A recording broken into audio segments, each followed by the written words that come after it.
Shehechianu v'kiyamanu hikianu lazman hazeh. We are grateful that we are allowed and able to reach this day, this evening, this whole weekend program of celebration of the 35th year anniversary of the Center for Jewish Studies and the 25th year of under the direction of Dr. Richard Chess. I'm Ron Mannheimer. I chair the Center for Jewish Studies Steering Committee. I'm pleased to welcome you here tonight. We have a multifaceted program.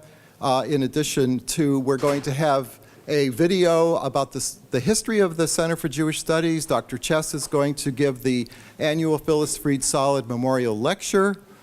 We will have some other words of welcome for this event, and a beautiful and elegant reception afterwards that I'm sure you'll want to stay around for.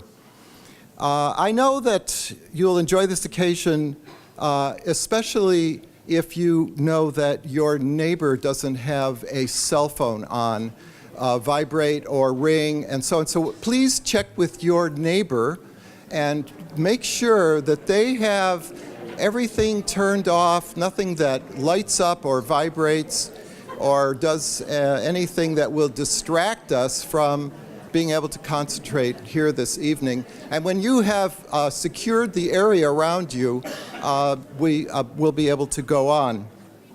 Many people have allowed us to reach this day, this special occasion, and I want to ask them to stand by category.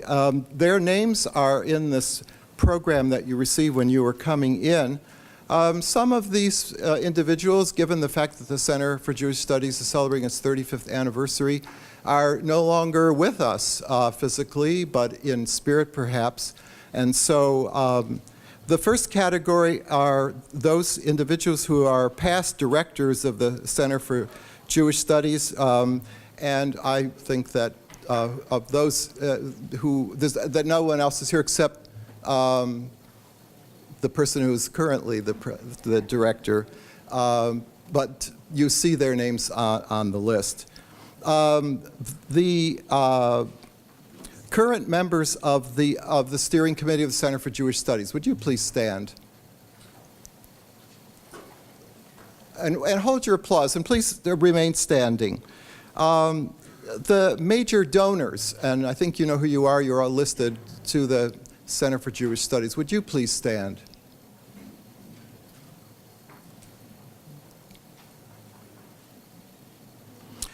I'd also like to recognize Jay Jacoby and Lael Gray, who did the beautiful posters that are out in the atrium. Please join this group of people standing. Also, the planning committee for this event, who spent hours in numerous meetings under the guidance of Lori Chess, and those who have been part of that steering committee, part of that planning committee. I want to ask, Bob and Carol Deutsch are already standing. They're hosting the reception after the lecture. And also I want to recognize the Office of the Chancellor, the Office for Advancement, Marketing, and Communications. If anyone here from those UNCA offices who have been so helpful for this event, would you please also stand? Now you can applaud.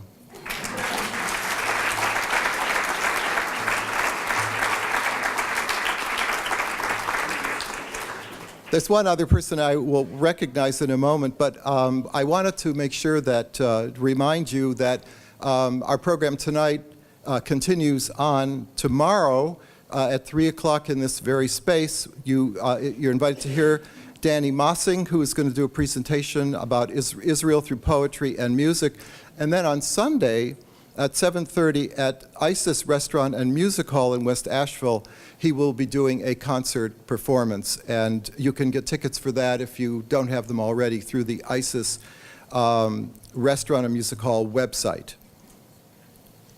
When we were planning this event, it occurred to us that so many things, wonderful things happen, and when they're over, they're over. And it's like what we have is what we remember of them. But we wanted to be sure that we would capture this history. And so we asked our good friend Marty Gillen, who has done so much valuable work in documenting various organizations and experiences in the area and providing a lot of this material to the UNCA archives. And so I want to recognize and invite Marty to come up and say a few words before we begin to watch the video that he's put together. Marty Gillen.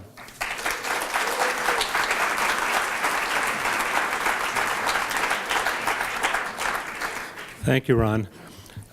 It was sometime last spring that Ron Mannheimer asked me if I would make a film to about the 35th anniversary of the Center for Jewish Studies that would be shown on March 23rd at Ali. And I said yes, not thinking that I would have to show it to this amazing audience out here. So you're all welcome. After Ron asked me to do the film, he gave me an outline of what he thought the film should contain. Jay Jacoby gave me some materials that I could refer to for the film. And Rick Chess gave me a list of names of people that had agreed to be interviewed for this film. And so I started during the summer.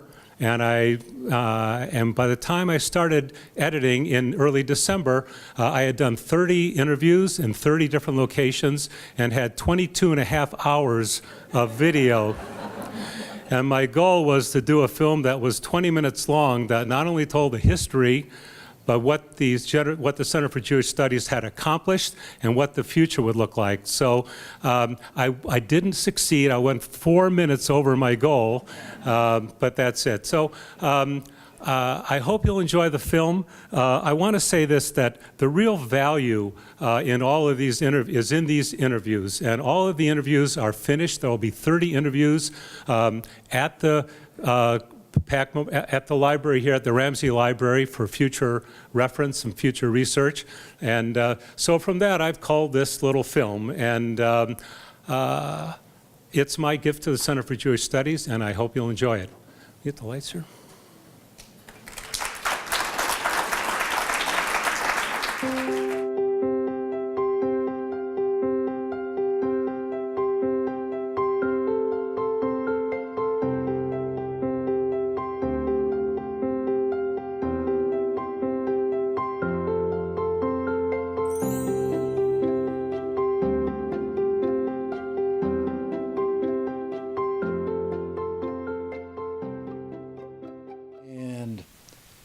There were two people in Asheville at that time, Henry Myers and Earl Schreier from Beth Hatzafilah congregation, and they got an idea that there should be a Center for Jewish Studies at UNCA. And so they went to Chancellor Highsmith. William Highsmith was chancellor at the time, and promoted the idea, and the chancellor was very willing to do that. The Jewish community being very involved in the university at the time. And that's when the Center for Jewish Studies was formed. The chancellor appointed Dr. Milton Reddy, professor of history, to chair the Jewish Studies Center. And I guess I was on the board there because I was in the education department and was Jewish, so I was on the board. And so they asked me if I would head the drive to get this established at the university. And I agreed with Hank Myers. You couldn't disagree. The other person we had to convince was Bill Highsmith, the chancellor of the university, and also the faculty senate and 2 or 3 other committees. So we did. And I had the assurance of several groups in Asheville that they would help with this, and they did, and they would provide some support, and they did, and they never wavered. And I will tell you that the most persistent among all these was Hank Myers. If you haven't heard of Hank Myers, he was an absolute pest, an inspiration. But for him, this was an obsession, and as you well know, you only need a zealot or two to make something happen. I would give him credit and also Leah Carpin above anyone. Idea. I was, at the time it was founded, I was on the University Planning Council. And Milton Reddy, who was in the history department, came to a meeting accompanied by Hank Myers and Earl Schreier from the Jewish community, although Hank's wife taught at UNC Asheville.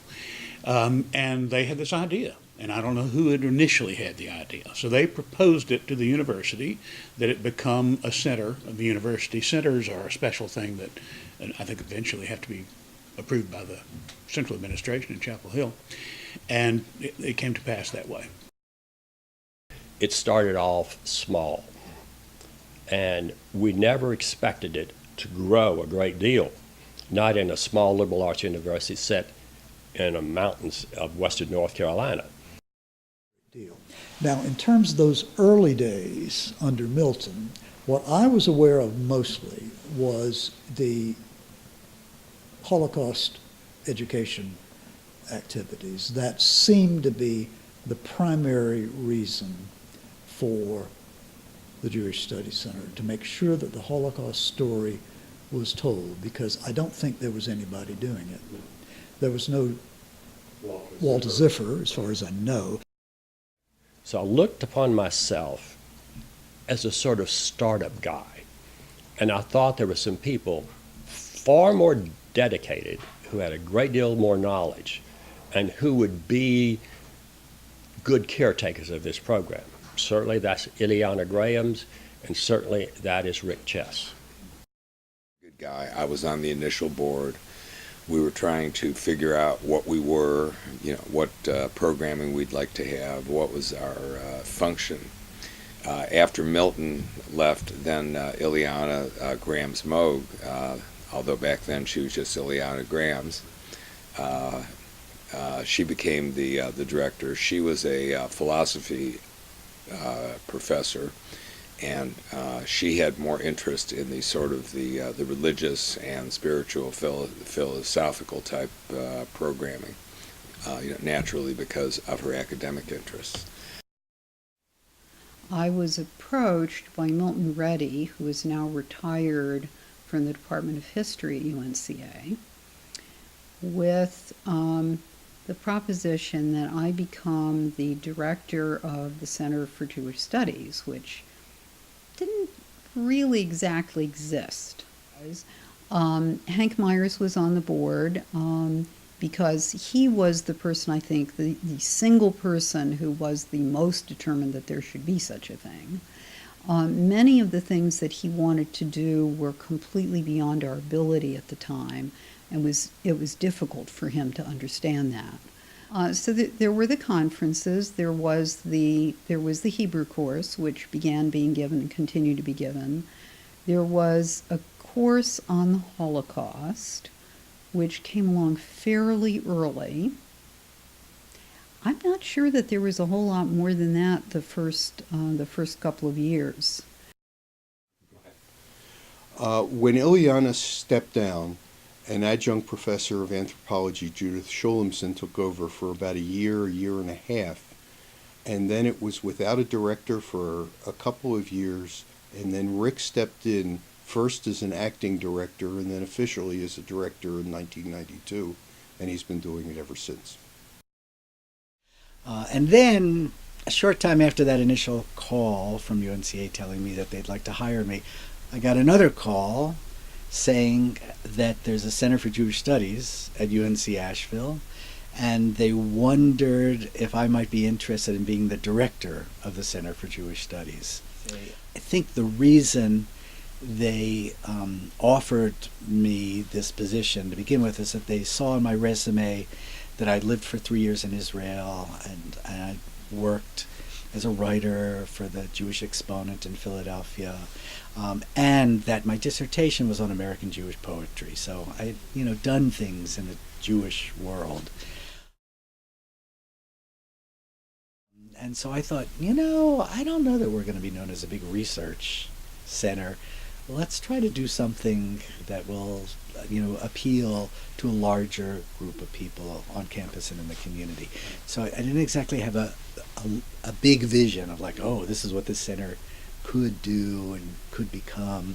I just was going on instinct, and I think that first program really kind of set me on a path, and the center on a path from which we have not veered for all these years. And I have this huge number of pages of all the programs and symposiums and workshops and concerts and film festivals and speakers and poet readers and things that were pulled off in all these years, these decades of programming. He was like the Wizard of Oz behind the scenes. He would have these ideas, and he would bring in these amazing people like Amos Oz, these famous writers, Cynthia Oziak, people that you read, or maybe you hadn't read, but suddenly you were exposed to. People that he has brought, world famous people he's brought to the community, brings the world to a small town. I mean, it allows the Jews of Asheville to have an exposure that they wouldn't have if they perhaps lived in New York or Washington or San Francisco or Los Angeles. We get to see it at the public programs where there's a coming together of the students, the faculty, and the community at large. But in ever so many ways, it's in those classrooms that the real impact. They go into a music classroom, and so you're talking about the heritage of Jewish music, and all of a sudden that's something that class would not have thought about if Rick hadn't put together that particular program, and that may be a career change for one of the students in that class, or maybe it's not a change, maybe they didn't know what they were going to do, but suddenly they do. And we wanted to be welcoming to the general community, and I think we were. There were some programs that was not just designed for the Jewish community, and they had a lot of people that would show up. Programs around what was happening in Israeli politics, what was happening to Christians in the Middle East and in Israel. That were very interesting, and we would have church groups coming in because they had no access to programming like that, and they were obviously interested in those subjects. Yeah, Rick was the first to bring major klezmer music to Asheville. There had been a klezmer revival beginning in the 80s with Hank Sapoznik and the klez camps that he would operate, and all out of the dust arose Brave Old World and the Klezmatics, and both of them have played here in Asheville, which is pretty amazing. And from that, I think, became the inspiration of Bandana Klezmer, that they're part of that revival. We also discovered that it was part of the mission of the Center for Jewish Studies to support an archive. And that's when they began to offer a stipend for students every semester to be able to work on the archives, so that it's a teaching tool as well as a collection. It's kind of like the JCC for cultural and intellectual and artistic life. In other words, it's open to everyone. Whatever way you are of being Jewish or not Jewish, you're welcome to participate and attend and learn and share with other people. So it plays a phenomenal role in this context. Well, the Jewish Film Festival. I just think it's great. I love it every year, and I love the interface with the fine arts, and I'm very happy that they support us. And it's just fantastic to see these films that mostly I've never heard of on a big screen. That we should call it You Don't Have to Be Jewish Film Festival, because we bring a lot of films that aren't necessarily in any way exclusively for the Jewish community. They're for everyone. It's just that the subject or the topic of discussion or the role in the film or character are Jewish themed. But it's very expansive, and the whole community has really embraced the Jewish Film Festival. So the Jewish Film Festival almost always sells out all the movies. It fosters discussion in the communities. The films are always varied. Some of a popular nature, some that aren't. We actually started off always sponsoring one about the Holocaust.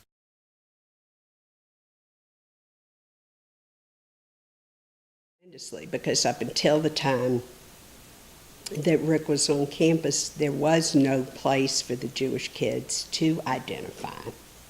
And he gave them a place and a way to come together. And I think that was really important. I mean, there is no Hillel house. I mean, there's not that many Jewish kids. Because Hillel was still on our campus in its infancy. It's still a teeny group compared to other campuses, but it is a group that, you know, they have strong connection to each other. They do things every week, and they have survived.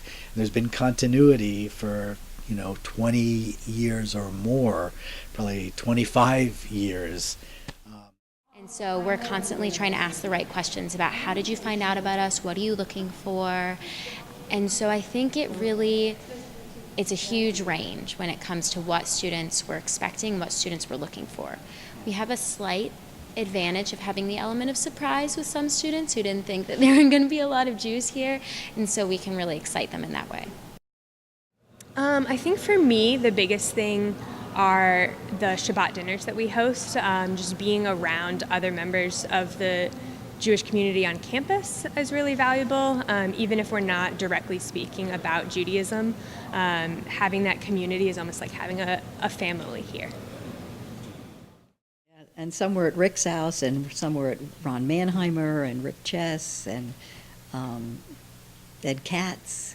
And we would let the students all know, and then we would try to make sure they all had rides to the houses, and then we had potluck and lit the candles and said the prayers and just talked about, Rick usually would lead and talk about different issues and different things, but it was mostly for fun.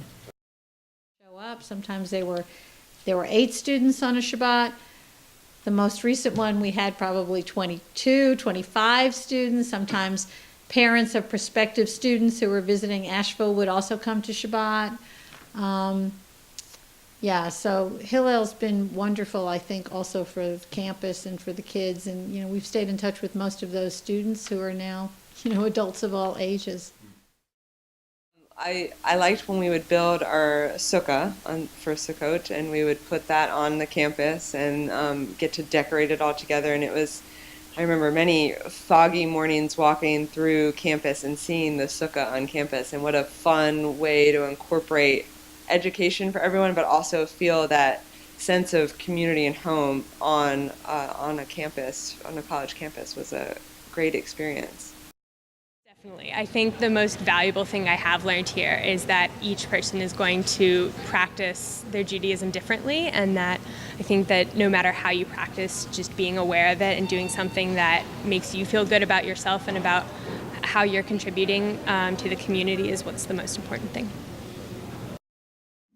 I think that Hillel has really had a Jewish home at the home of Rick and Lori Chess. And many students have cried as they knew this was their last Shabbat, and talked about what it meant to be blessed as their humanness, be blessed by the studies that they were engaged in and the work of Tikkun Olam that the students are engaged in, and definitely a home. And that they didn't just keep that in their home, they spread it to homes, Bob and Carol Deutsch, our house, Mark Rudow and Deborah Miles' house. Many times we had Hillel, and we still will. That's a special pleasure.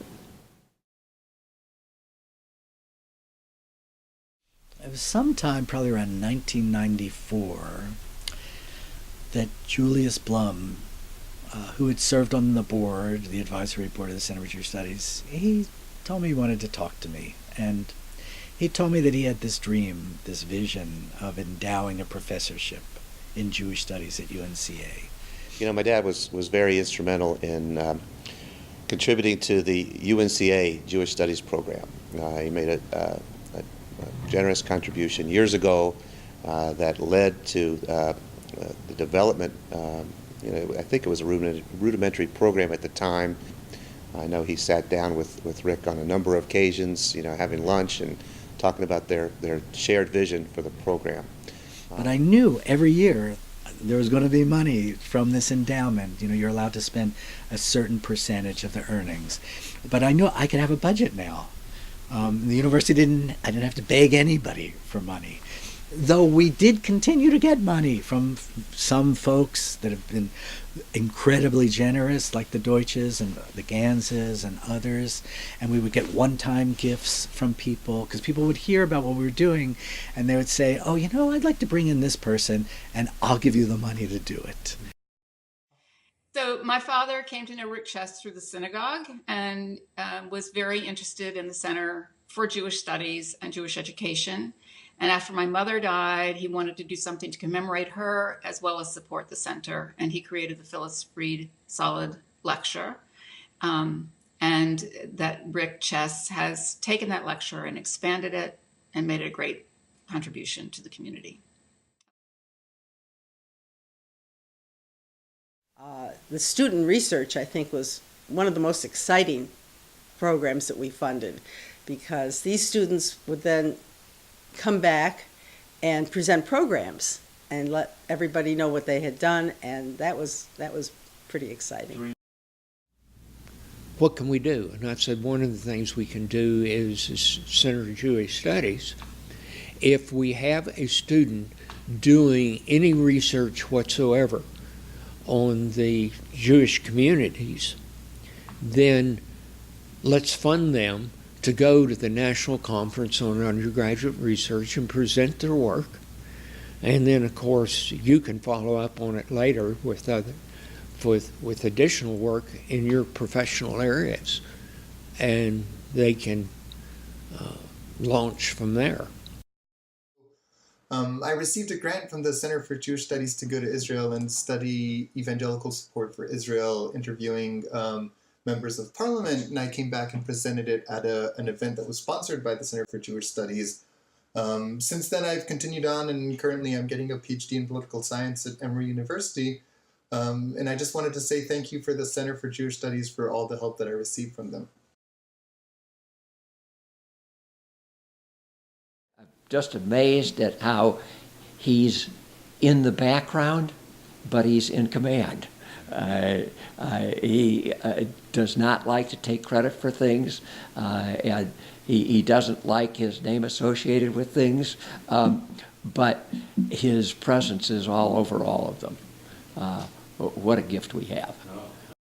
He gives the best introduction. We have always said, we want Rick to give our eulogy or our introduction, because there's no one better. I think he's got a natural gift for earning trust from these types of folks, like the speakers and the guests and the colleagues, that they could come in and he would create a good experience for them and a good environment for them to speak in or do programs in, and they would come and give him that faith, and it would sort of be paid back. So. Well, Rick is the most tireless and selfless person that I think I've met, certainly on campus, maybe ever. I mean, it was amazing. I don't know where he got the energy to do everything that he did. And in fact, I think that in a lot of ways, both in the work that I did on the center, but just work that I've done across campus, Rick has been a sort of a role model. I'm absolutely, positively, tremendously grateful to him for having given me the opportunity to share my scholarship with a vast number of people, hundreds of people. So Rick really ranks very high on my list of important people, and not just important, but lovely people. I mean, it's really a major part of my adult Jewish identity has been through connections that I've made through the Jewish Studies Center, primarily through Rick. Well, you know how he is. He's like Mr. Humble, so it's the opposite of the pompous professor.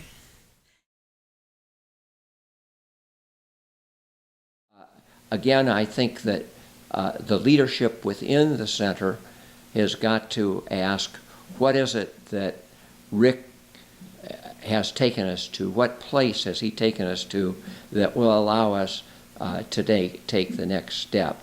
It's going to be tempting to try to find another Rick Chess. You're not going to find another Rick Chess.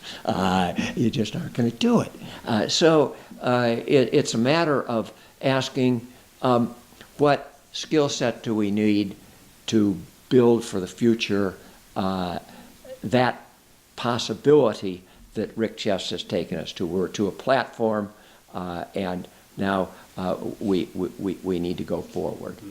So, I mean, look, it makes me feel nice to know, I mean, that you are being so generous in doing this work, and this committee is planning all these things. It makes me feel really wonderful. I mean, I'm so grateful and honored by that, and it'll be really sweet, if people come for Thursday night or whatever, and it'll be humbling and really nice. But what I've been feeling, especially as all this work has been coming together, is like this is kind of bringing some new and different kind of energy and awareness to the center, and so hopefully we're positioning ourselves to move forward and grow and expand.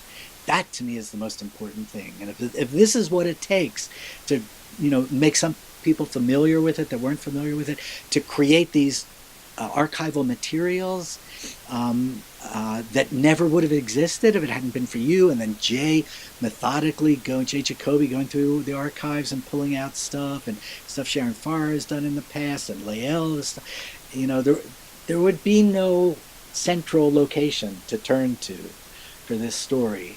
And though I didn't realize it at the time I set this in motion, that's one of the things that I'm happiest about.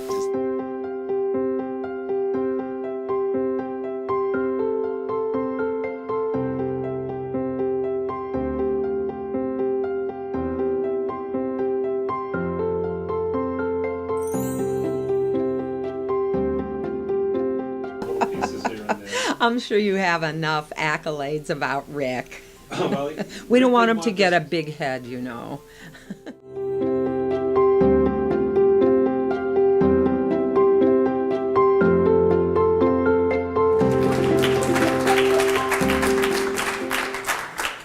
Thanks. Where's Marty? Thank you, Marty, for putting this together. I feel like tearing up whatever I have to say, because what more can I possibly say that hasn't been said? I'd like to welcome everybody here. Rick wasn't sure that there'd be anybody here, but it seems that some people have heard him speak before. I have the distinct pleasure of introducing Rick. I came to know him before he came to Asheville. I was part of a team that recruited Rick for a lectureship at the University of North Carolina at Charlotte. That's a big school in the flatlands of about 120 miles southeast of here. We recruited him, he accepted, and personally, I was thrilled beyond belief. Rick's coming to the English department at the University of North Carolina at Charlotte virtually doubled the size of practicing Jewish faculty at the University of North Carolina at Charlotte. Now there were two of us. It was great. And even more exciting than that was the fact that Rick was a Lunsman. He came, well, he's not going to like this, but he came from a suburb of Philadelphia called Cherry Hill, New Jersey. At least he spent some formative years there. He claims that his accent is Californian. I claim it's Philadelphian.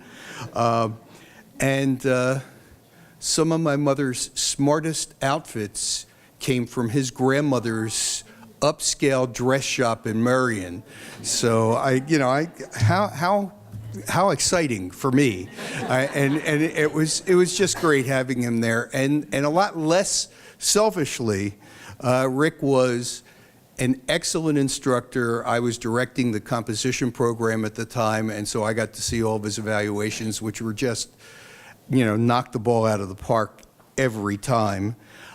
He was a great colleague, very generous with his time. He came to my classes and read poetry. His poetry is fantastic. You'll probably plug this too, but Rick has a new book out, and Malaprops is out there selling it. And his poetry, this is the 4th collection, and my students enjoyed hearing him. He shared teaching ideas, and I'll just mention this. I don't know that you'll remember this, but he gave me an idea about having students generate a poem using their Social Security number, and it was absolutely fantastic. I've used it for years, and he offered lots and lots of wonderful presentations out in the community. And one I remember was Rick with his guitar leading Havdalah service under the stars, and I think at the Nature Museum Planetarium there in Charlotte. You remember none of this, of course. I'm making it all up. So the bad news was that Rick's position at UNC Charlotte was terminal, and that's as bad as it sounds. He was given a few years, and then he had to vacate that position. Vacate meaning leave us. Even if he had great evaluations, wrote wonderful poetry, if he could walk on water, which I think he can do. So when a non-terminal tenure track position opened up here at UNCA, Rick applied, got the position, and Charlotte's loss was Asheville's gain. The rest is history. Shortly after arriving here, he joined the Center for Jewish Studies, the steering committee first, then a few years later, the acting director, and then he became the director, and this is a position that he has held now for 25 years. In addition to his teaching duties, in addition to other committee responsibilities for teaching honors classes and heading up the creative writing program. And he's responsible, as many people have indicated, staying in the background, for arranging programs here. And I know some of you have seen those panels outside. They offer a sampling of 200 plus programs that have gone on through the Center for Jewish Studies over the past 35 years. And Rick was largely responsible for bringing in an awful lot of those programs. So I am very grateful for that. And he must be doing something right to have kept that position for as long as he has. You may also notice that if you look at all of those programs, it's almost impossible to put it all together. 200 programs and there's only a smattering there. Who on earth could possibly find common threads? Am I setting you up? Rick has promised that he has found certain common threads, and that's what we'll be hearing about in a few minutes. Some of Rick's family has traveled here tonight, and unfortunately, Rick's mother could not be here. She couldn't make the trip.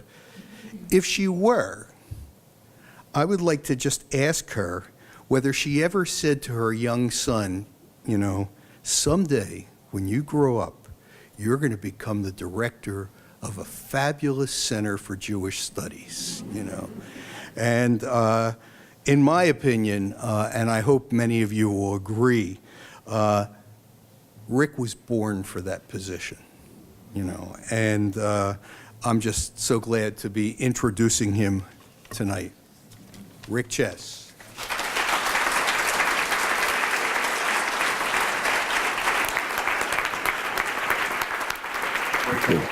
Thank you. All right, thank you. Thanks.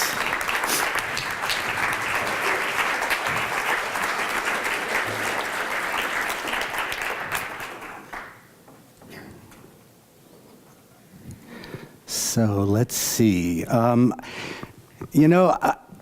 There's nothing I can do now to live up to the expectations that have been created. And I do want to tell you that I've loved planning these programs for all these years. I've had such a great time doing it. The hardest part about doing the programs for me has been getting up here to introduce the presenter.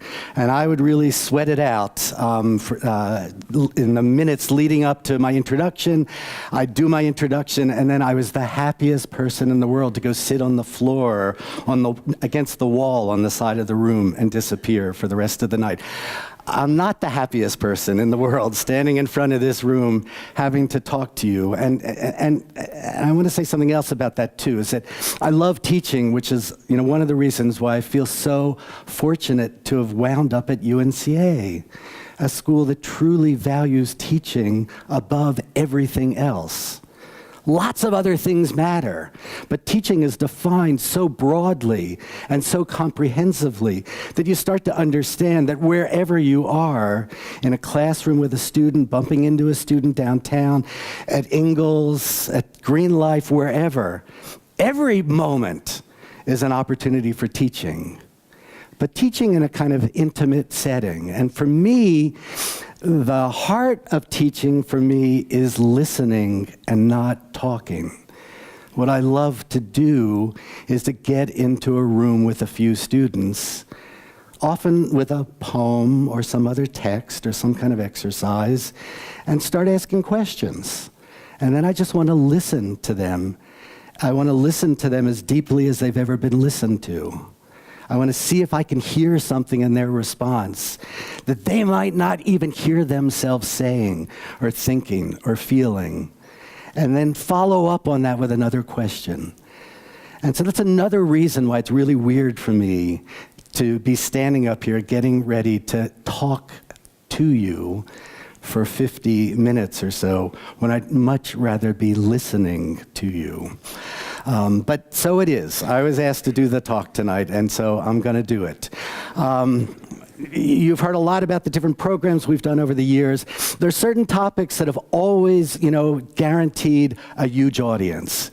Whenever we do something on the Holocaust, especially if Walter Ziffer is the speaker, we can fill Lipinski Auditorium. If things are going slow with some of our programs, we'll schedule a program on the Dead Sea Scrolls. Guaranteed, we'll fill the house. If we feel that, we've been getting audiences that are so large and we can't sustain this for much longer, then I invite a poet to come. And so I'm betting that a number of you in this room have missed out on some of the unbelievable poets who we've been lucky enough to host through the Center for Jewish Studies, a good number of whom became my friends over the years and my teachers as well. And so tonight, I'm going to share with you a little bit about what you might have missed over the last 25 years. We're going to hang out with poems by 3 or 4 poets. I have some video clips. These are old videos. We transferred them digitally, so the images are a little blurry, but the sound is pretty clear. So you're going to get to hear a little bit of Yehuda Amichai speaking and reading. You'll hear my friend Jackie Ashero reading a wonderful poem of hers. And you'll hear the poets Peter Cole, who's a translator and a poet himself, and Taha Muhammad Ali, who's a Palestinian-Israeli poet that Peter first translated into English.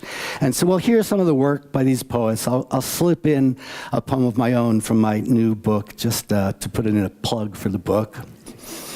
And I've chosen poems around this theme of the border.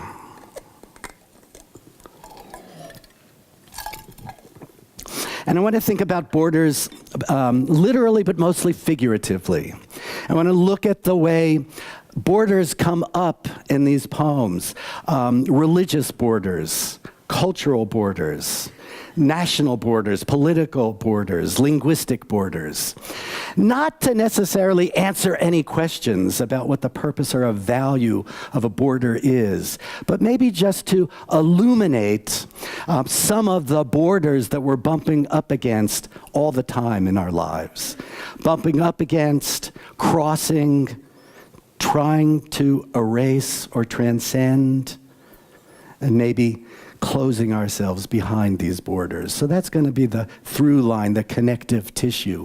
And Jay, since you like suggested that maybe I was going to find some unifying thread to tie together many of the programs we've done over the years, I don't know that I can do that. But what I can say is that for me, the arts should be at the center of Jewish life. I mean, the truth is, I think that the arts should be at the center of life, period, plain and simple. And I learned this, the powerful role that art can play in Jewish life, from my dear beloved friend, teacher, composer, singer, writer, Donnie Massing, who's sitting back in the room there toward the back of the audience. And Donnie is going to be here tomorrow teaching and singing, sharing songs and poems with us, and then he's going to do a great performance at ISIS on Sunday night. And Donnie is the one in the Jewish world who's really been the strongest and most influential advocate of moving the arts into the synagogue space itself, into the ritual space itself, taking it from the margins and putting it right into the center. So Donnie is, to a large extent, the teacher who has prepared me to do this particular talk tonight. So let's begin. I'm going to share some personal anecdotes along the way, and we'll share the poems with you, and I'll say a few things about the poems as well. But I want to begin with finding my place in Asheville. My story, by the way, is not going to be everyone's story in this room. Little bits and pieces of my story are probably not even going to make you happy, but get over it. Finding my place in Asheville. In late spring 1989, I looked at a house to rent in West Asheville. I planned to move from Charlotte, where I'd been living for less than a year, to Asheville in time to settle in a little before the fall semester began here at UNC Asheville. Undecided after being shown the house by a realtor, I returned twice on my own to see if I could get a better feel for the house, the street, the neighborhood. On my third visit to this modest house, a neighbor from directly across the street came over to introduce herself to me. Maybe she was in her 60s. Maybe she lived alone. Apparently, she'd been keeping her eye on the unoccupied house across from hers, keeping her eye on me. After introducing herself, she wasted no time getting down to business. "What church do you attend?" she asked. "I'm Jewish," I replied. "I belong to a synagogue." "Don't worry, honey," she said. "My church is just down the street. I'll get you straightened out as soon as you move in." Welcome to Jewish life in Asheville. A minute later, I was a member of Congregation Beth Israel, Asheville's conservative synagogue, and the Jewish Community Center. I also jumped right in and made my first pledge to Western North Carolina Jewish Federation. I was marking my territory, mapping my route, building a home for myself in this not entirely welcoming place. Almost as quickly as I became a dues-paying member of the Jewish community, I became an event planner for the Center for Jewish Studies. When I arrived in the fall of '89, the center had some money in the bank, thanks to the Jewish Federation, but no director and nothing to do with the money. So I offered to organize a program. I'd had some experience programming events. For 2 of the 3 years I lived in Israel, 1976 to 79, I organized a series of poetry readings at a club called Moadon Tzafta. It was on King George Street in Jerusalem. I invited poets who wrote in Hebrew, Arabic, English, Russian, Spanish, and French. I was really happy organizing those readings, though I didn't understand a word of the poetry that was read. Well, I understood the English language poetry. Maybe I understood the English language poetry. While we may not have crossed many linguistic borders in those readings, we did attract sizable audiences of Olim, immigrants to Israel, whose original languages were those in which the poets wrote. So I like to think that those readings were a way of crossing geographical borders. Israel and France, Israel and the former Soviet Union, Israel and Argentina, and significantly, West and East Jerusalem. The very first reading was a reading by Yehuda Amichai and Anton Shamas. Yehuda Amichai, Jewish Israeli poet, writing in Hebrew. Anton Shamas lived in East Jerusalem, Arab side of Jerusalem, writing in Arabic. They translated each other's work from Hebrew to Arabic, Arabic to Hebrew. It was one of the favorite programs that I've ever been involved with. It was an amazing night. So, back to my joining the Center for Jewish Studies. How about a program on women in Judaism? I asked the members of the CJS Advisory Board in the spring of 1990. Go for it, they said. So I did. I started by calling a friend in Philly, Ellen Frankel, who at the time was the editor-in-chief of the Jewish Publications Society. Ellen led me to someone else, who must have led me to someone else. And then, before too long, we had 2 presenters, Rabbi Lynn Gottlieb and Aviva Cantor. Thus began my work with the CJS, work motivated in part by my interest in connecting this remote Jewish outpost to the larger Jewish world. And Carol Cohen, when you described the work that we've been doing all of these years, in this very way in the film, it really resonated with me. Carol, I have no idea. There you are. Good.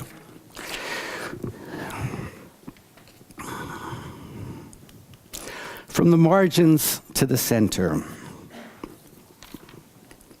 Since around the year 70 CE, the center, if not the very heart of Jewish life, has been located in texts, Torah, Talmud, Zohar, and other texts. In our time, for American Jews at least, I'd add to these traditional texts the work of some of the great American Jewish writers of the middle to latter half of the 20th century. Roth, Bellow, Singer, Malamud, Ozick, Potok, Howe. Writers of magnificent and influential works of prose. I am sure that some American Jews of my generation, and probably some of the generations that come after me, connect to Jewish life initially, or even primarily, by means of secular Jewish literature. But where are the poets? Jewish civilization began with, grew, and was sustained by poetry, oral and written. The revelation at Sinai, the 10 utterances, more commonly known as the 10 Commandments, the creation stories, the Psalms of thanksgiving, praise, petition, complaint, the prophets. These are all poems, whether or not they're organized in lines of verse. Why then aren't poems written by Jewish poets of the modern and contemporary period also at the heart of Jewish life?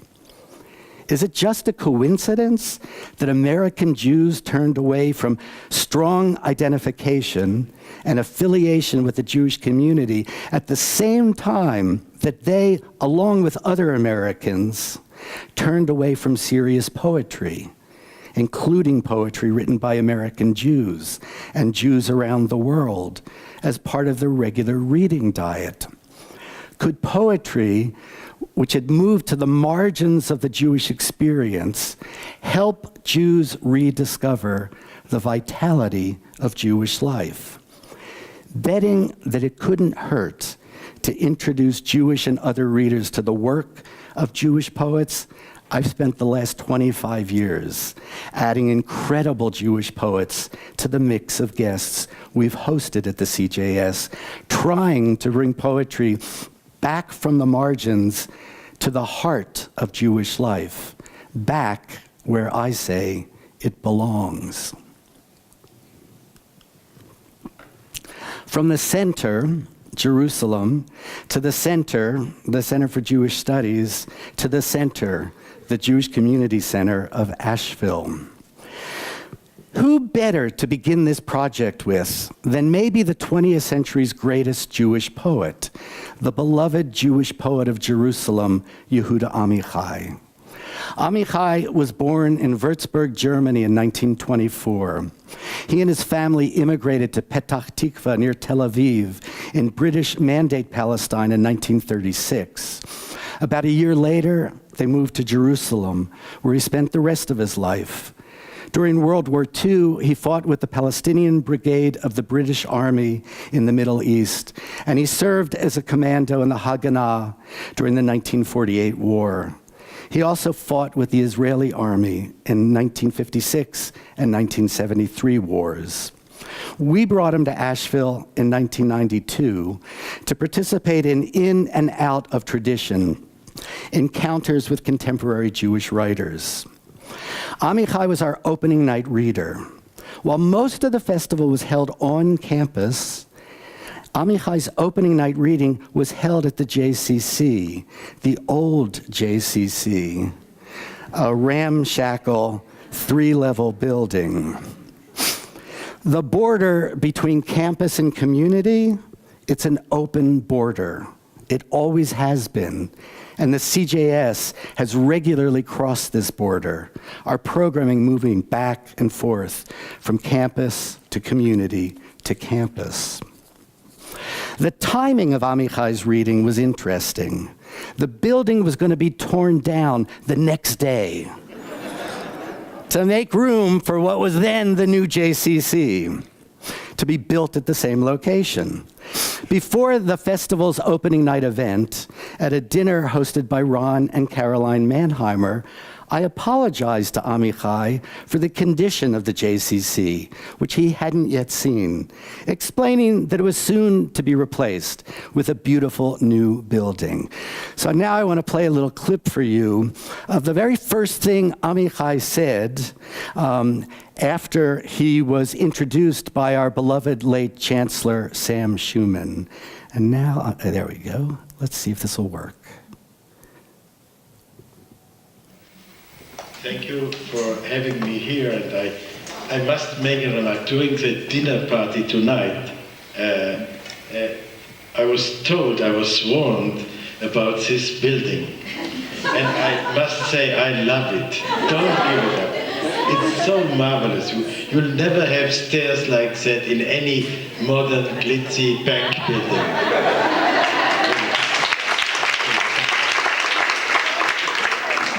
I hope I don't reopen discussions. I really mean it. So that was Amichai, before he read a poem, endearing himself to the Jewish community and trying to save that beautiful building. Jerusalem, 1967. Many of you probably know something about the war in June of 1967. That was the year when, among other things, Jerusalem went from being a divided to being an undivided city. I know the story is complex, and the aftermath and implications of that war are complex. We've done programs on the war and its aftermath. We're not going there tonight. Tonight, we're going to turn our attentions to one section of Amichai's great poem, Jerusalem, 1967. A section that focuses on one of the city's signature architectural features, the ubiquity of Jerusalem stone, the city's literal building block. And this poem I don't have a recording of, so I'm going to read the poem for you. You actually have copies of the poems in your program, but you will definitely not be able to read these copies. We did send somebody out to buy a case of magnifying glasses, and you can pick them up on your way out this evening, so you can read these poems at your leisure at home. But I'll read the poem. All the poems that you're going to hear tonight are on that handout. So this is the 12th section, and the poem really begins with Amichai coming back to his city after the war has ended, early in the fall, and looking around and thinking about it, what had happened in the recent immediate past, and what had happened in the ancient past, and what might happen in the future. So this is section 12. Jerusalem stone is the only stone that can feel pain. It has a network of nerves. From time to time, Jerusalem crowds into mass protests like the Tower of Babel. But with huge clubs, God, the police, beats her down. Houses are razed, walls flattened, and afterward, the city disperses, muttering prayers of complaint and sporadic screams from churches and synagogues and loud moaning mosques, each to his own place. Each to his own place. My place as a Jew in Asheville, Congregation Beth Israel, not on whatever street that house I considered renting in West Asheville in 1989 was located. Each to his own place. Not in Buncombe County, I thought for many years. Why? Because of the first thing I'd see every time I return from a trip to the eastern part of the state, coming west on I-40, after reaching the crest of the Eastern Continental Divide, the very first thing when you start dipping down into Buncombe County is that towering cross at Ridgecrest. Now, I am sure that this is not what that cross was intended to say, but to me, for at least a decade, if not longer, it always said to me, this is not your county. Remember that. But let's get back to Jerusalem. Not long after the Six-Day War, when the barbed wire separating West Jerusalem from East Jerusalem was taken away, and Jews once again had access to the Western Wall, for some Jews, the most sacred place on earth. Had Jerusalem become a house united? The city, according to this poem, was still divided by religions. But though the members of each of the three monotheistic religions retreated to their own places, they were united in discontent, muttering, complaining, screaming, and moaning. And everyone was wired into the same network, the network of nerves that conduct pain from stone to stone, person to person.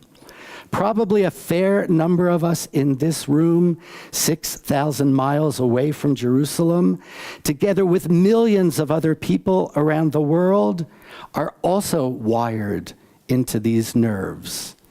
Jerusalem, whose borders shift, contract and expand to include Jews, Christians, and Muslims, even in as remote an outpost as Asheville, North Carolina, and even in as unlikely a place as Salt Lake City, Utah.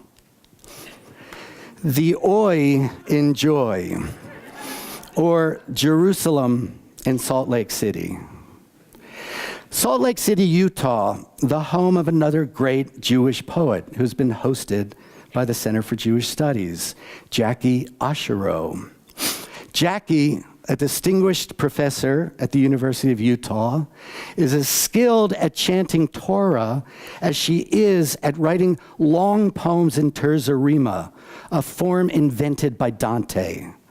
Verse forms easily cross linguistic, national, and cultural borders, greatly enriching the cultures into which they immigrate. Here's Jackie reading her poem, Hearing News from the Temple Mount in Salt Lake City in the Laurel Forum in Carpent Hall back in 2001, I think it was. By the way, that's the wall and the Temple Mount with the Dome of the Rock above, just to give you an image of it. And here's Jackie. And again, I'm sorry for the quality of some of the images, but the voice will come through loud and clear. This is news from the Temple Mount, or hearing news from the Temple Mount in Salt Lake City. It has, let's see, a Yiddish word, Michiganers, means crazy people. It starts with a pretty well-known Jewish joke. It has some of Genesis as well, which you'll hear. The Temple Mount, of course, is where the Holy Temple stood, and in the Jewish tradition, that's where Isaac was nearly sacrificed by Abraham. In the Islamic tradition, it's where Ishmael was nearly sacrificed by Abraham. Hearing news from the Temple Mount in Salt Lake City. You know that conversation in the elevator in the Catskills, how one woman says, "Oy, the food here is so terrible," and the portions are so small. It's a variant on Jacob's line to Pharaoh when he gets to Egypt. "Few and evil have been the days of my life." Naturally, he's our chosen namesake. This Israel, the Torah keeps forgetting and calling Jacob, as if it doesn't trust his cleaned up name. Obviously, he's the perfect guy for us. We're always willing to take something over nothing.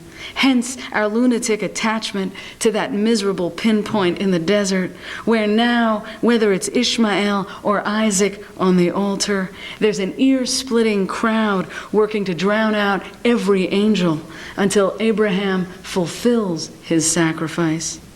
It's none of my diaspora befuddled business, but I'm not in the mood to celebrate. Call me thin-skinned, but I can't get used to the idea that all these hordes of people wish me dead. You have to remember, I'm Jacob's offspring. I want as many evil days as I can lay my hands on. Thank God I live in Salt Lake City. Who's going to come looking for me here? In this calm Zion, where a bunch of blonde Michiganers think they're the chosen people of God. Good luck to them, is all I have to say. Let them get the joy from it that I do.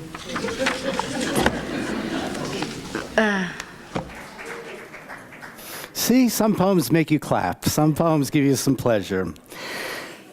Before the events of the last few months targeting Jews in Asheville and across the country, I would have asked if you had to be a Jew to get the humor in this, the uneasy, sobering humor.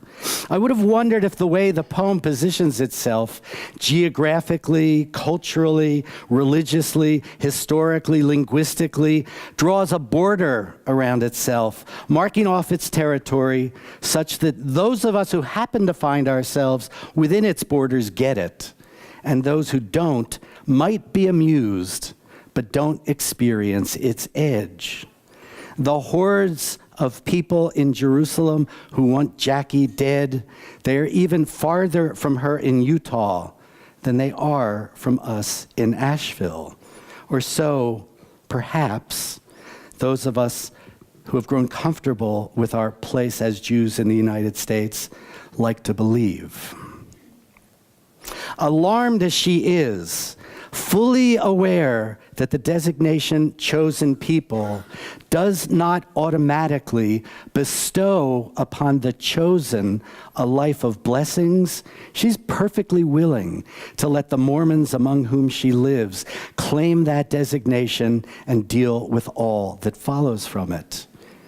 The joy of which she speaks at the end of the poem, it's fear, it's suffering, it's living with the knowledge that people do want you dead today, just as they have wanted you dead for thousands of years.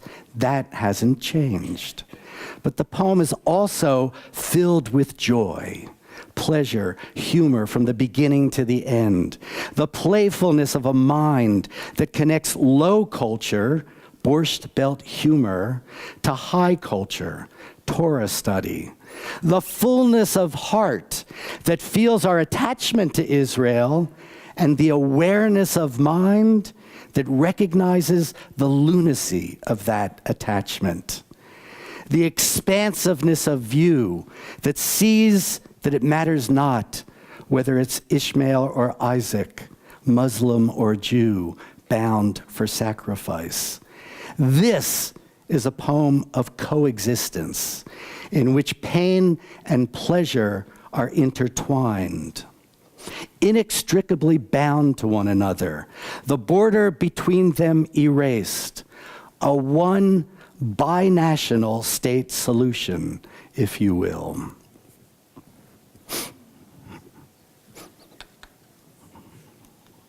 One world and beyond.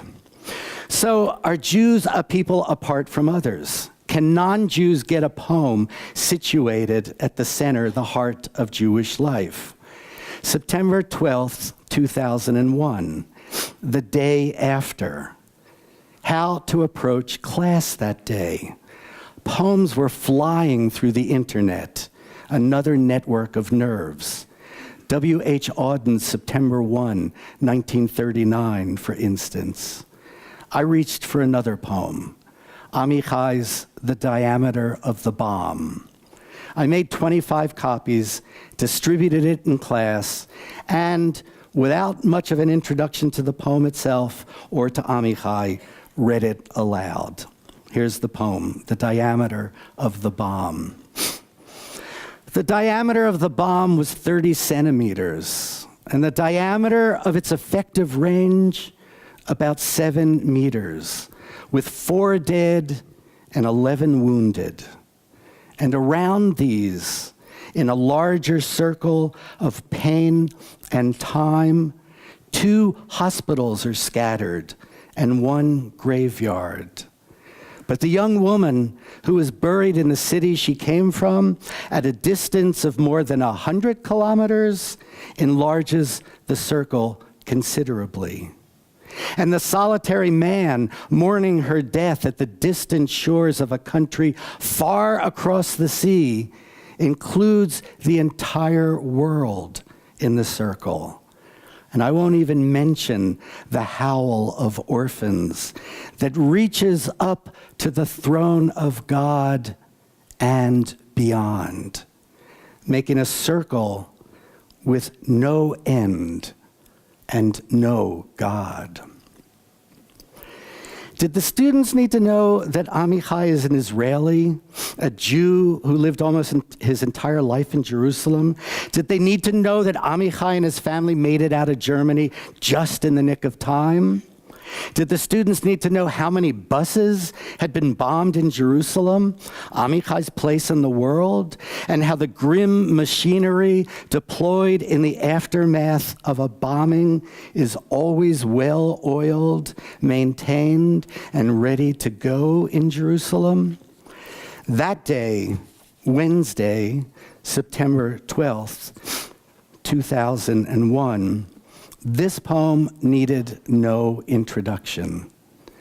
I don't remember exactly what was said as we went around the circle, but it was clear to everyone that we were all included in the larger circle of pain and time. The border separating Jews from others was erased. Those for whom God marks the outermost border in the universe might have been heartened by the mention of God, and maybe even experienced some consolation at the thought that the howls of orphans reached God's throne. Those for whom God was just a word might have felt included in a poem where God does not mark the outermost border, but that the cosmic border goes even beyond God, that it has no end, that even God, God's self, lives within the most expansive and inclusive space imaginable. Poetry beyond poetry. The howl of orphans, inconsolable grief. Is that the only shared experience that can help us transcend national, cultural, religious, linguistic, cosmic borders? Taha Muhammad Ali, the late Palestinian-Israeli poet, knew something about borders.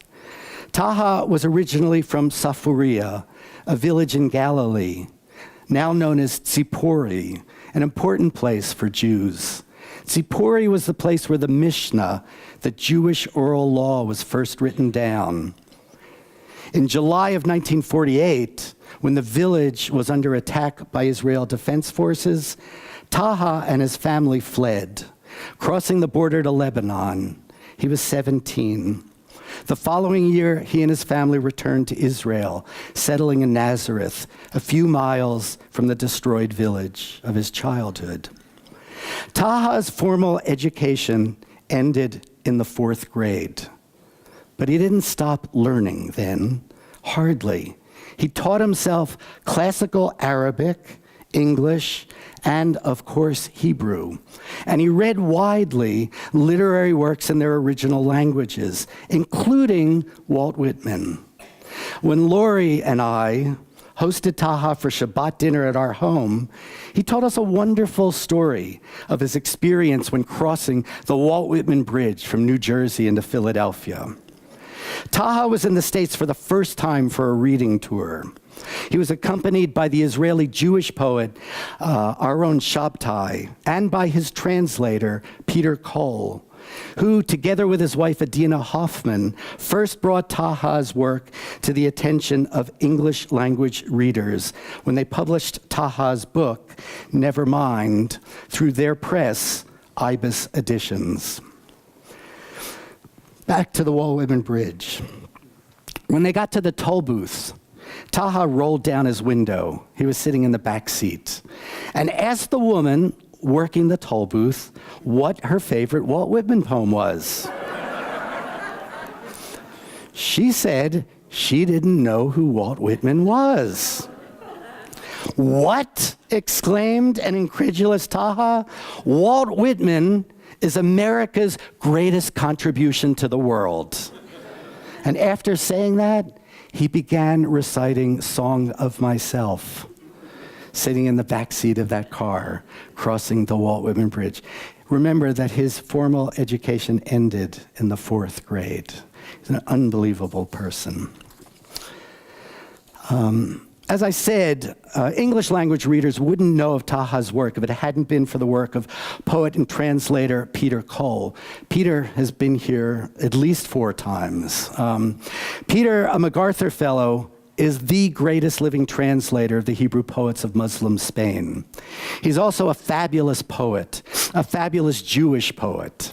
Harold Bloom, in his essay review of this anthology, The Dream of the Poem, Hebrew Poetry from Muslim and Christian Spain, 950 to 1492, discusses several poems in Cole's masterpiece of an anthology, including Shmuel Hanagid's The War with Yadair. The War with Yadair includes this line, and this was a poem written in the 11th century. The line is, "I am the David of my age." It's in that very line of Shmuel Hanagid's that Harold Bloom says that Peter Cole becomes something like a major Jewish American poet. In the 1960s, Bloom, a towering literary scholar of our age, also a Jew, wrote that America had yet to see the emergence of a strong Jewish poetry, let alone a major Jewish American poet. Some 50 years later, Bloom seems to have found his major Jewish American poet, and I am really happy that we were able to bring Peter here 4 times. And I want to say a word or two about Ibis Editions, because in many ways, it's the philosophy of IBIS editions that has kind of motivated me in coming up with ideas for programming throughout the years. So this is, the IBIS in Egyptian mythology, that's the symbol, represents Thoth, scribe to the gods, maker of the palette and the ink jar. IBIS is motivated by the belief that literary work, especially when translated into a common language, can serve as an important vehicle for the promotion of understanding between individuals and peoples and for the discovery of common ground.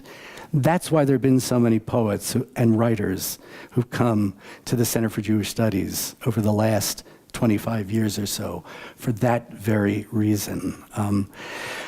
So I want to now share with you two clips. Taha will read excerpts from his poem Twigs in Arabic, and Peter Cole will follow him, reading in English. I'll warn you, I know you can't read the poems in that handout, but the sections that Taha reads are not in the order in which they appeared in the book that was originally published by IBIS Editions out of Peter and Adina's living room in the Musrara neighborhood of Jerusalem. Eventually, a larger collection was published by Copper Canyon Press, but let's listen to Taha and Peter read from Twigs. قصيدتي خارج الشعر لأنك خارج النساء.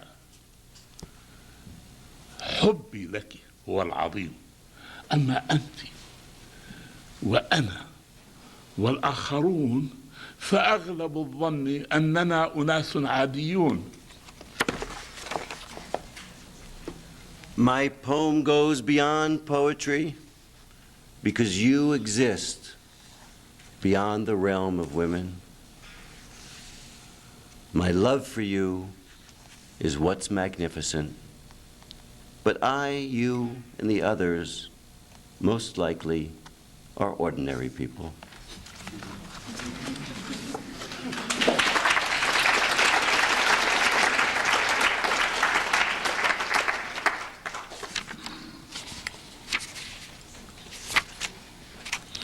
بعد أن نموت,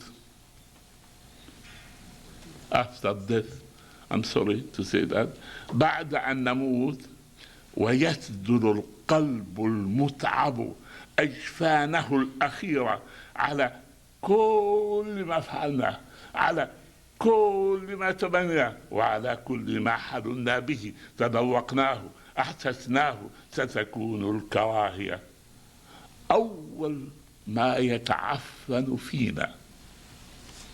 Just one word about this poem before I read it. All the short poems, the very short ones that I just read, and also the one that Taha read at the beginning, are from a sequence called Twigs. And this poem in particular was written in 1991, but sometime a few years ago, suddenly it was put on a poster. And in Israel, there's a very lively culture of bulletin boards. They're used for many public announcements, death notices, movies, concerts, political statements by the religious parties, all sorts of things. And suddenly, at the height of the kind of ethnic tension that was about, and has gotten worse since then, there appeared through all the major cities of Israel a poster. On the poster was the poem that Taha just read, almost in anonymous fashion, and in very fine print at the bottom it said Taha Muhammad Ali, and it was translated by another, actually a Druze poet, an Israeli-Palestinian, an Arab, who writes in both languages. And there was just this kind of message in a bottle floated out to the populace.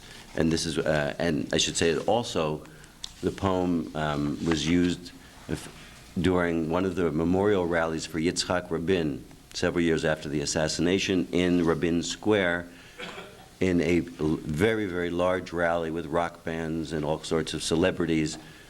It was broadcast on national TV, prime time.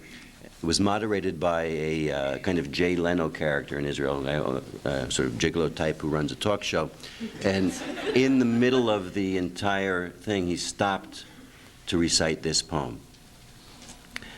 After we die, and the weary heart has lowered its final eyelid on all that we've done and on all that we've longed for, on all that we've dreamt of, all we've desired or felt, hate will be the first thing to putrefy within us.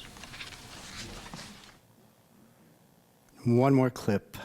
وهكذا استغرقت السنين كاملة 60 سنة كاملة حتى أدركت أن الماء ألذ الأشربة وأن الخبز من الأطعمة أشهاها وأن لا قيمة حقيقية لأي فن إلا إذا أدخل البهجة إلى قلب الإنسان.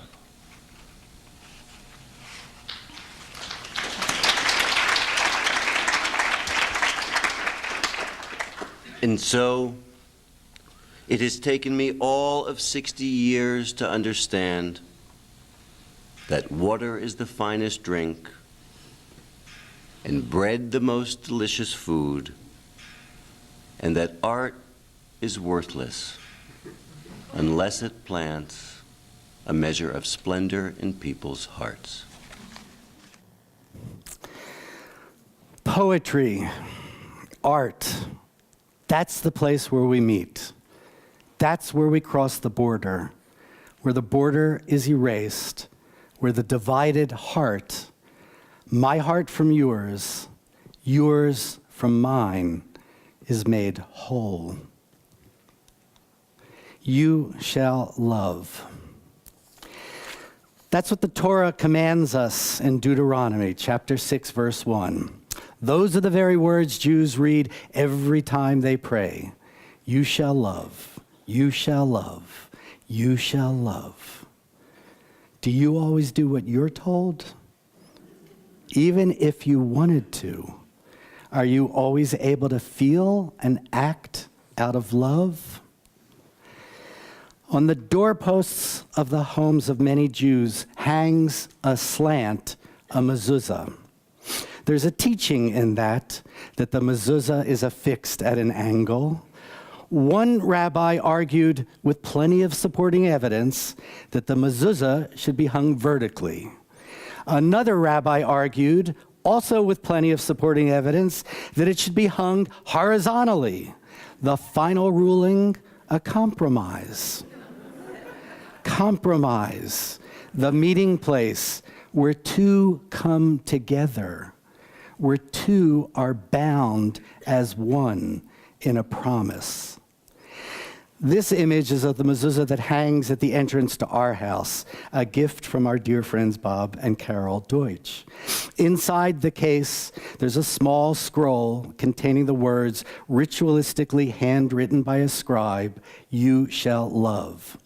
The mezuzah hangs there at the threshold, marking the transition space between home and world, world and home. Imagine what it's like to pause at the threshold as you leave the peace of your home for the world, or leave the challenges of the world at the threshold before you return to the peace of your home. Well, I know that home can be as much a place of tension as the world can be, and I also know that the world, even this day at this very hour, can still be as much a place of peace as the home can be.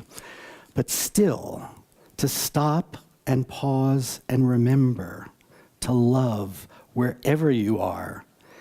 And there's the reminder, hanging there at the threshold between private and public space. It hangs there to remind you to collect yourself and do whatever it takes to awaken love as you cross the border.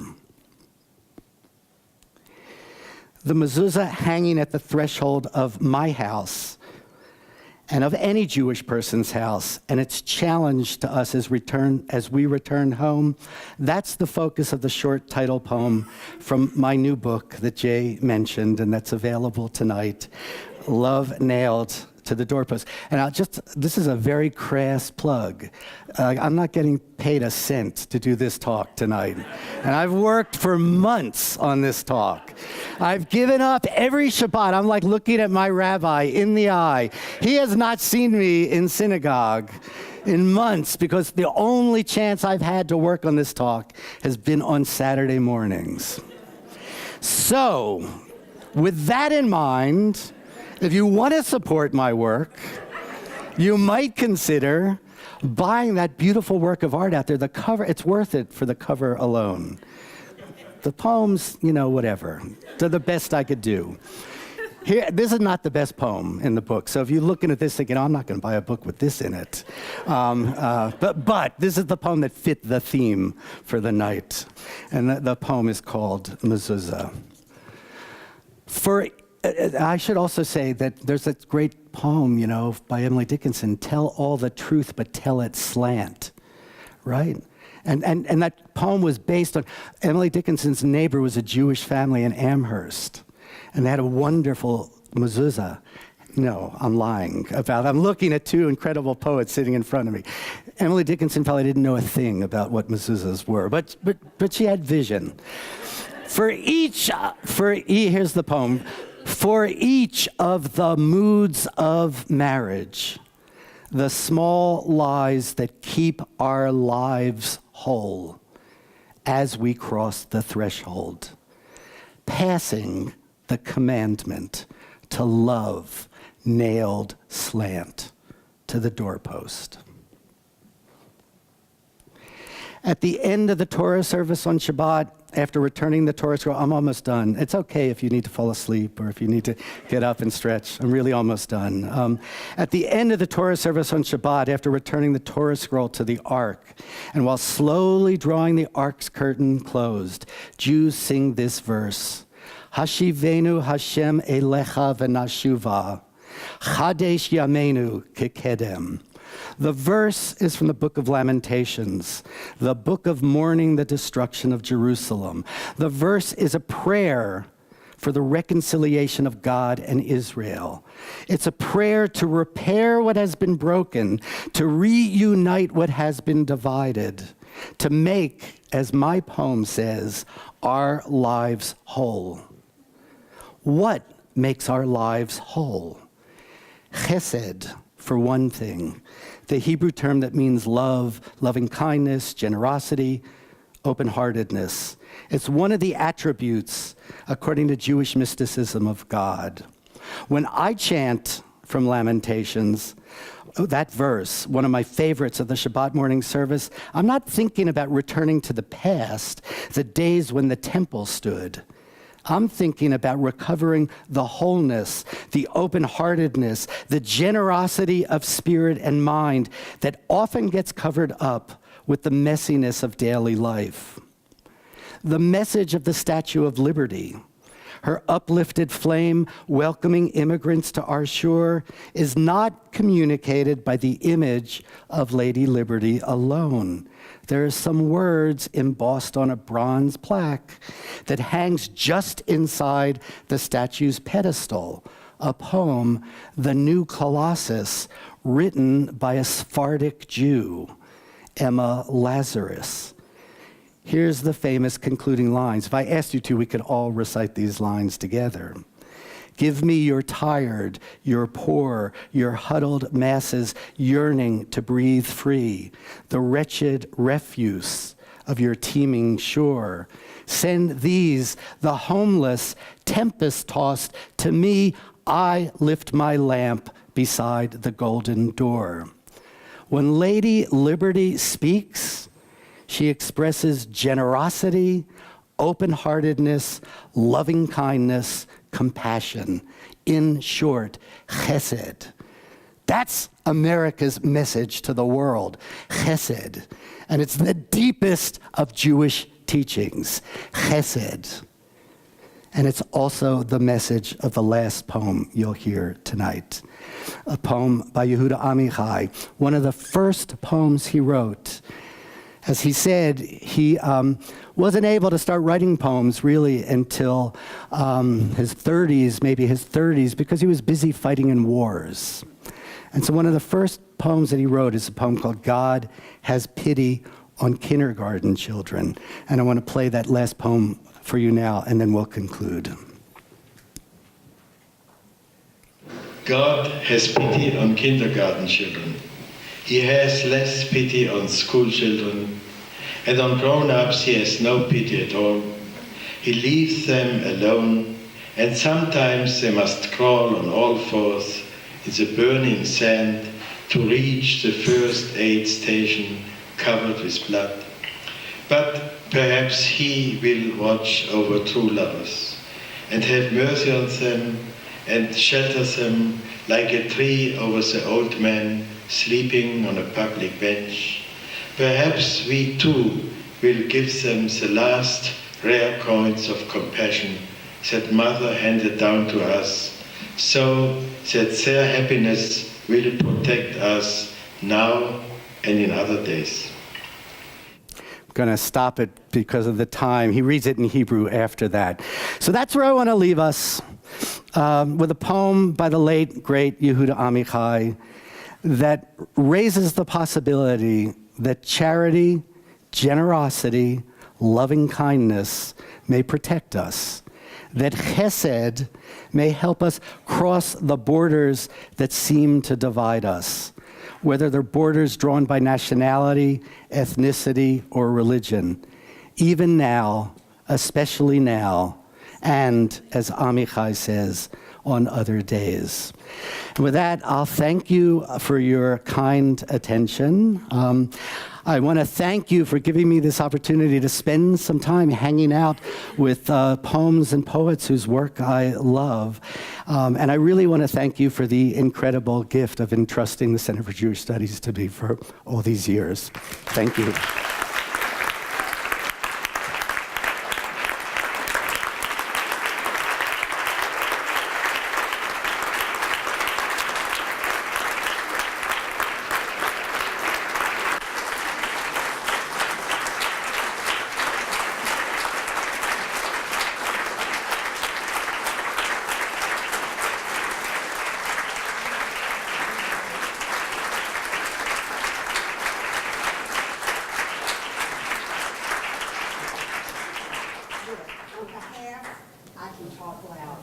On behalf of past and present board members, the events committee, and all of us who have been lucky enough to be in the audience of all these amazing programs, we present you this tzedakah box that is entitled The Western Wall, and we didn't know what we were talking about, by Jared Rosenthal, in appreciation and gratitude for 25 years of service, leadership, wisdom, guidance, creativity, energy, and vision.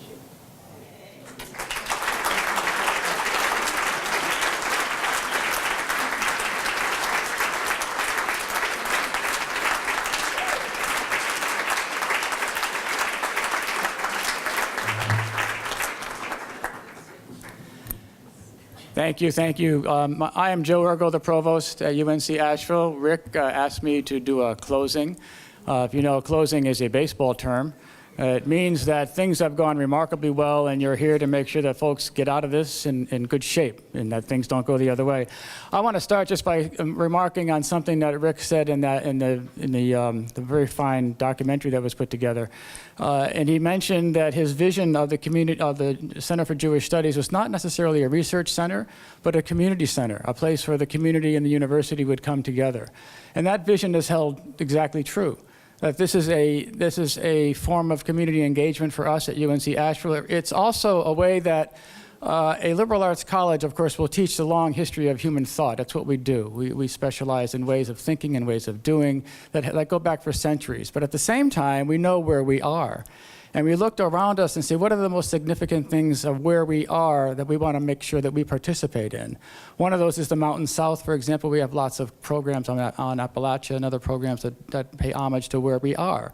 There's also the remarkable role that Jews have played in Asheville over the history of Asheville, which may not get remembered unless we are here as a university to make sure that that memory stays alive.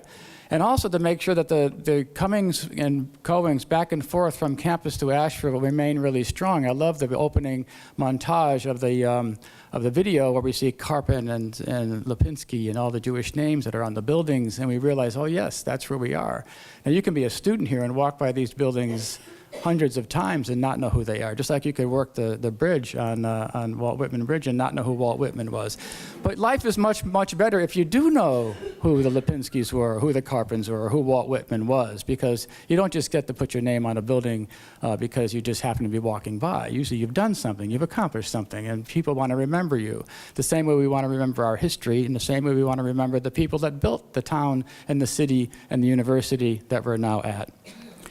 I asked Rick, so, what should I talk about in the closing? He said, you should talk about the future. And I'm happy to talk about the future because we have just recently decided who the new director of the Center for Jewish Studies is going to be. And the new director is the same as the old director, actually. But I've asked Rick is going to do an encore year for us while we try to figure out what to do, because as Chancellor Brown said, it's not easy to succeed and become the next Rick Chess. So we figured, well, why not get the old Rick Chess, and then we've got Rick Chess, and we don't have to worry about that. But we know we have to worry about it sooner or later. So instead of worrying about it now, we have a whole other year to worry about it and to work on it and to find out what's going to happen in the future. But the main thing that's going to happen in the future is that the center is going to thrive, the center is going to grow, the center is going to remain one of the jewels in the crown of what we do at UNC Asheville and how we want to see ourselves in the future. So with that, I'd like to invite you to a wonderful reception we have outside, or inside, but outside this building, and thank all the organizers. I won't name all the names that have been named. Thank everyone who had a hand in doing this. And if you had nothing at all to do with this except that you're here, thank you also for coming and enjoying the fruits of the labor of those who worked so hard to put this together. Rick.